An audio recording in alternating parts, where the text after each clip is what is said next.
Hey Booktube, it's Kim at Middle of the Book March, and this is the first installment in my Q&A answers.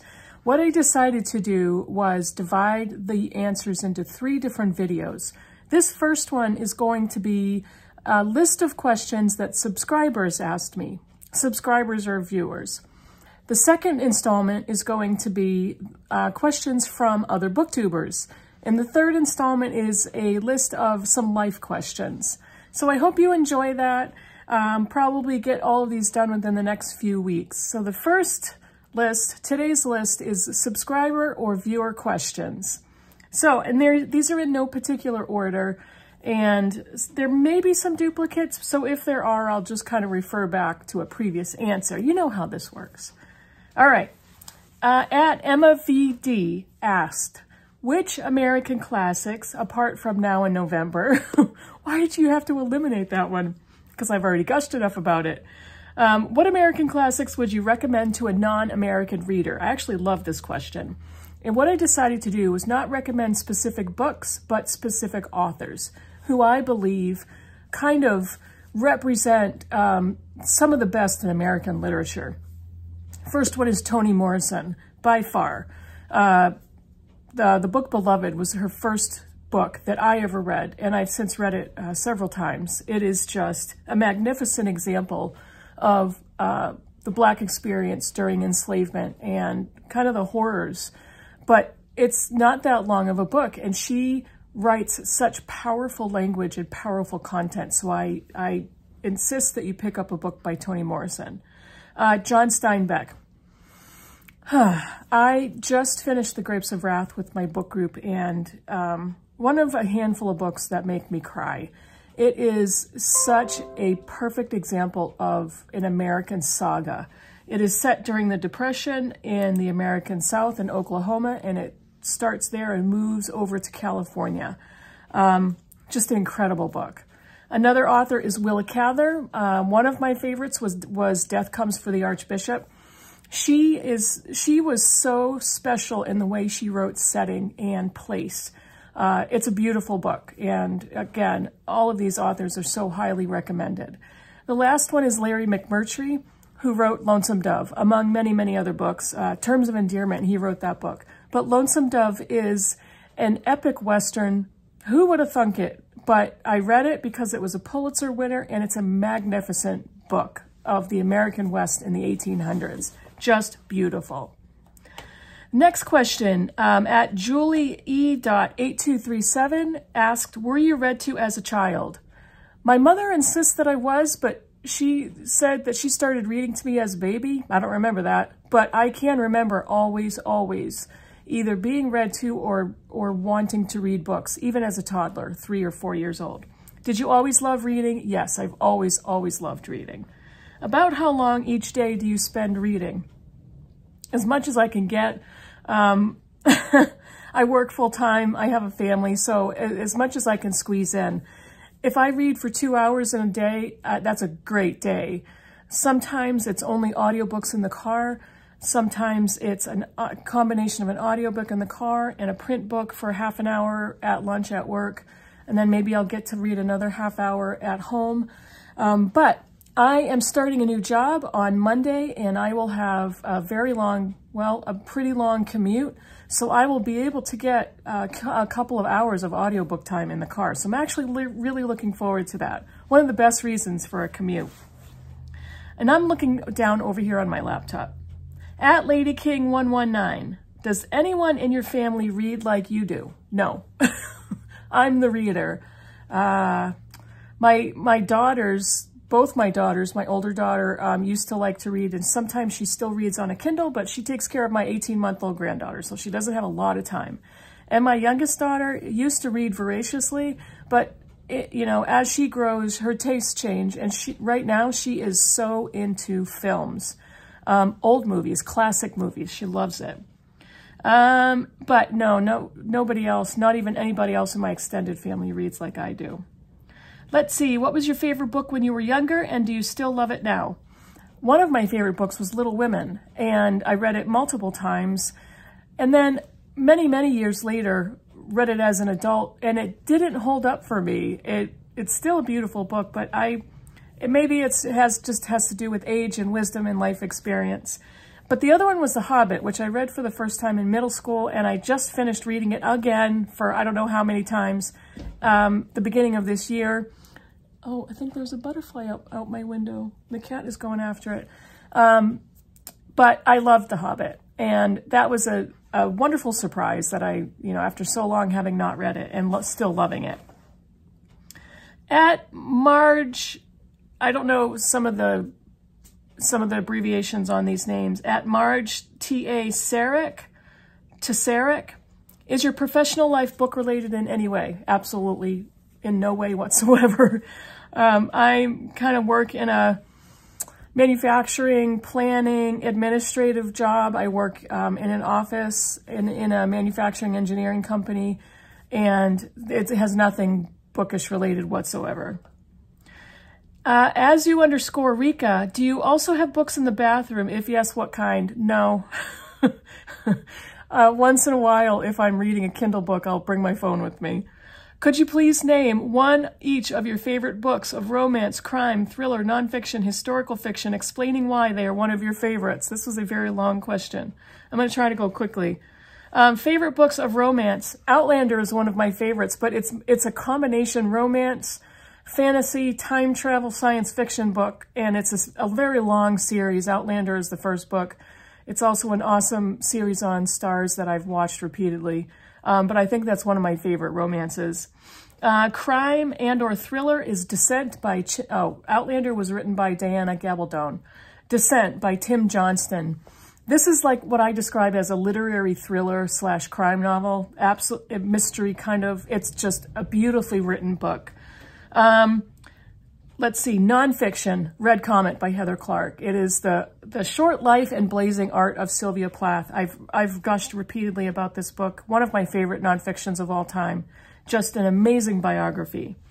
And the last one was historical fiction, Evidence of Things Unseen by Marianne Wiggins. I just reread that, and it's beautiful. It's set in during the atomic age, and when the scientists were just discovering and developing the atom bomb. It's an incredibly written book, beautiful literary book. All right, at Liz H 9497, you've spoken a bit about your theology studies. How has this influenced your reading? Likewise, how has it benefited your reading? I can read certain books. Paradise by Toni Morrison is one of them, but certain books, there's so much biblical tone and content or symbolism. And I see that all over the place with certain books. A lot of books that have a biblical character or theme, I love them. Death Comes to the Archbishop is one of them. I'm reading Middlemarch right now. George Eliot wrote so many religious themes into her novels. And it's a richer reading experience for me. Do you have a favorite page to screen adaptation, and which book would you like to see adapted? Somebody needs to remake Middlemarch and The Grapes of Wrath. Somebody needs to immediately remake Middlemarch because the one that is out there now sucks. It's awful. I hate it. I have watched it, but I hate it.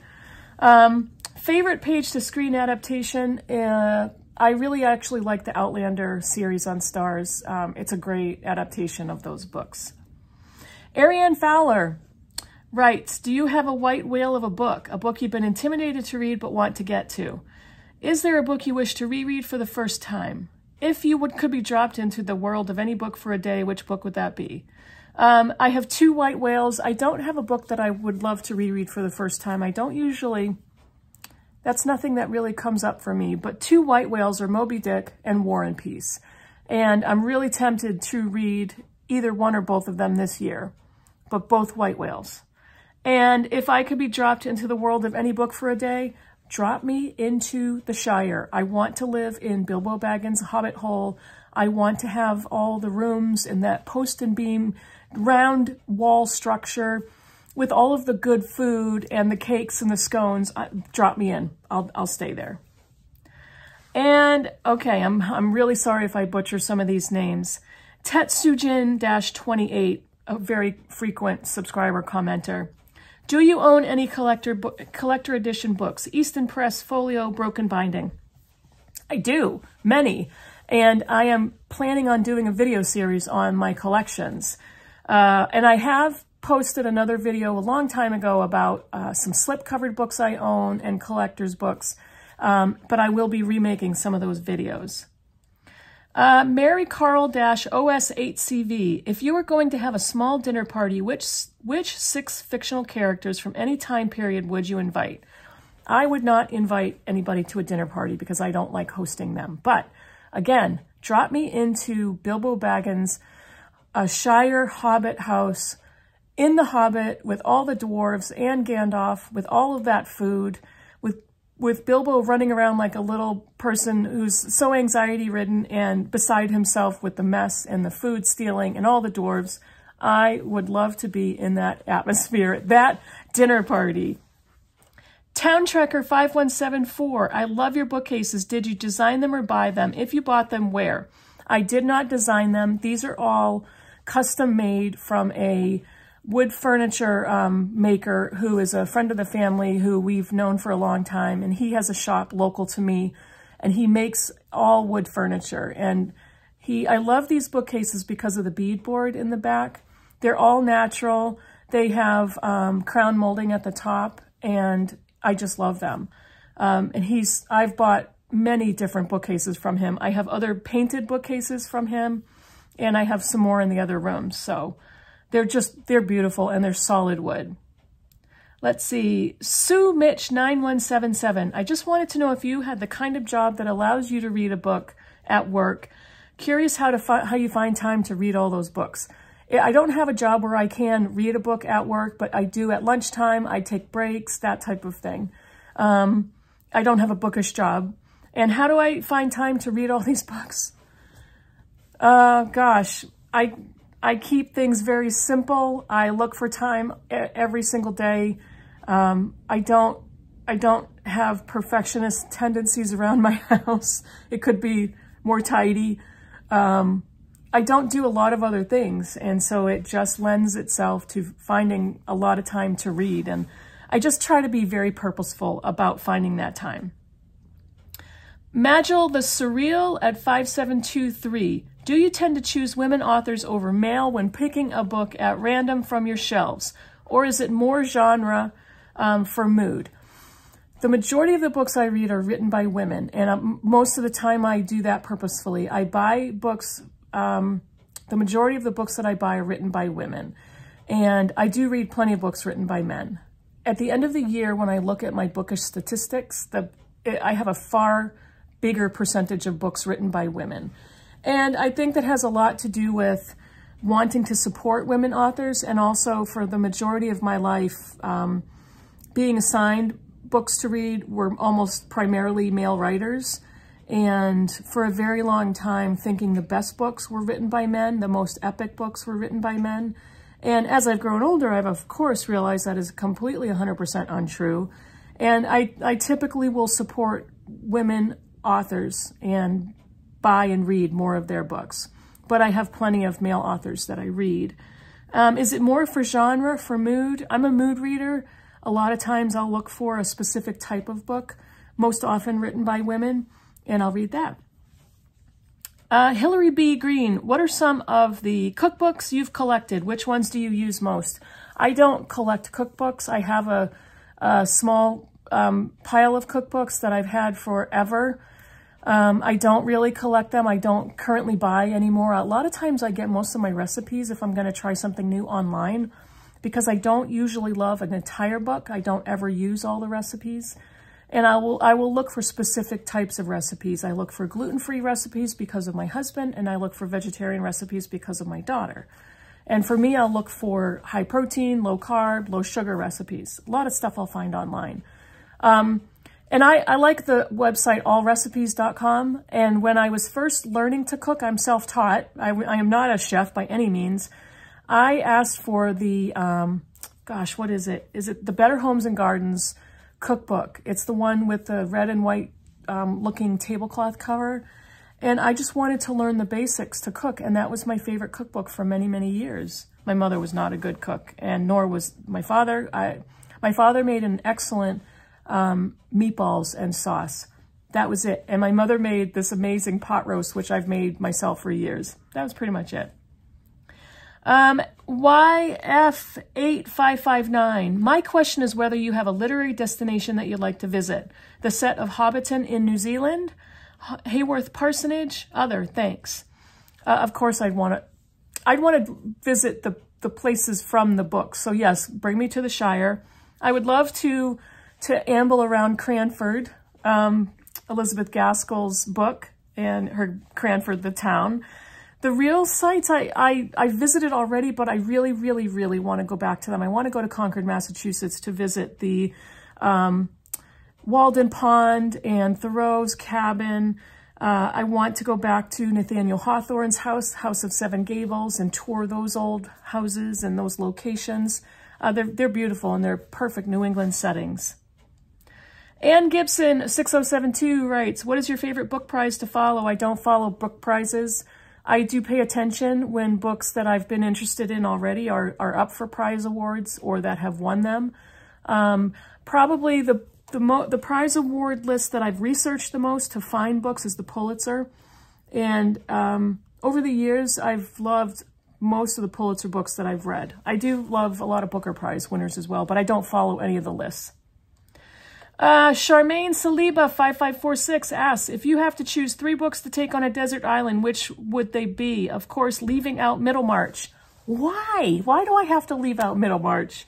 If I have to leave out Middlemarch, I will bring The Count of Monte Cristo by Alexander Dumas. It's an epic, huge adventure story. Love it. I've read it a couple of times. It's about 1,243 pages, so it'd give me plenty of time. I will have plenty of time to read it. If I can't bring Middlemarch, I'm going to bring Daniel Deronda by George Eliot. Second favorite George Eliot book. And I actually would bring the Bible because there's so much to read. There's so much to learn. There's so much stuff in there, so much meat in there to contemplate. Jillian Kingston 1141 asks, your family's heritage, has it influenced your reading? What would make you choose to buy a new book over waiting for it to come to your library or find it secondhand? Okay, my family's heritage is Irish, primarily Irish, and it's a little bit of French. And I actually love Irish authors. I love reading Irish books, themed books, Irish settings, Irish authors.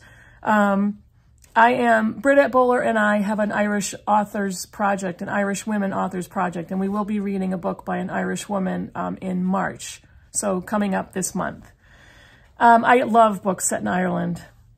What would make you choose to buy a new book over waiting for it to come to your library or find it secondhand? I almost always buy used books or bargain books, so I rarely buy a brand new book. Very, very rarely. The only way I'll buy a brand new book is if I'm going to read it right away. Or if there's such a big, giant sale that I will buy a new release. And a lot of times I'll find bargain hardcovers of new releases when the paperback is about to come out. And that's probably the only reason I buy the new ones. I love buying used books. I love buying used books in person, online. I love going to library sales. I love buying discarded books, everything. So I love it. Teresa Terry, 4803, what would your dream holiday be? My dream holiday is a pile of books in a hotel where nobody can get a hold of me. It doesn't matter where. I would do it up the road. Who would you like as a dinner guest? I'm an introvert. I don't really want a dinner guest. I would love to go out to dinner. If I went out to dinner with somebody, you know, George Eliot is the obvious answer. I'm going to not pick a hobbit or a dwarf or a wizard. Who would you like as a dinner? Who would I like to go out to dinner with? I honestly don't know. If I were to go out with a contemporary author who's still alive, maybe Louise Erdrich. Gosh, Margaret Atwood. I think, yes, Margaret Atwood. Bernardine Evaristo. Gosh, who else? Ooh, Jill Lepore. I would love to go out to dinner with Jill Lepore. She wrote These Truths, amazing American history book. Let's see. If you had time, what 3 books would save you? What 3 books would you save if your house went on fire? quite honestly, books aren't that valuable. They're paper and they're going to burn fast. If I was made to pick books to save it out of a fire, I have a collection of antique George Eliot books, and those would be the first ones I would probably reach for because I may not be able to replace them. I will show you those in the future. Book of Dust. What are your most belovedly remembered books from your childhood and teens, and have you reread them as an adult, and did they stand the test of time? I already talked about this a little bit, Little Women and The Hobbit. Some of my favorite books from childhood are the Trixie Belden mysteries, and I have yet to find them. I have looked here and there, not too, aggressively, but I have looked for them. If I ever found them, I wouldn't want them to be beat up and falling apart, but I would love to find them again and, read through them. It's kind of like an alternate to Nancy Drew. And I think those are all the questions from subscribers that I broke out from this list. I'm just reading through my document that I put together. Yeah, I think that's it.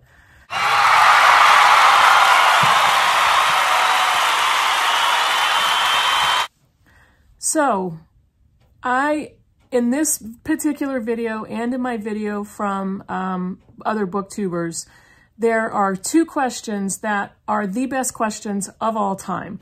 So I wanted to highlight one from a subscriber and one from a booktuber. This is from, again, I'm not quite sure about the name, the handle, Doing It AB8131. This is a viewer and hopefully a subscriber and a commenter from Romania. And they ask, what I love, I'm going to read the whole thing. What I love most about your channel is that you expect your audience to be mature enough to respect your reviews, be it negative or positive. No need for a disclaimer every time about how we are all different. Please don't judge me, etc. I guess what I would like to know is, this is one of the best questions of all time. How does one get to be so unapologetically cool as you? Thank you so much. That made me laugh so hard and so long. What an awesome question. How do you get to be as cool as me? You don't, because I'm wicked cool.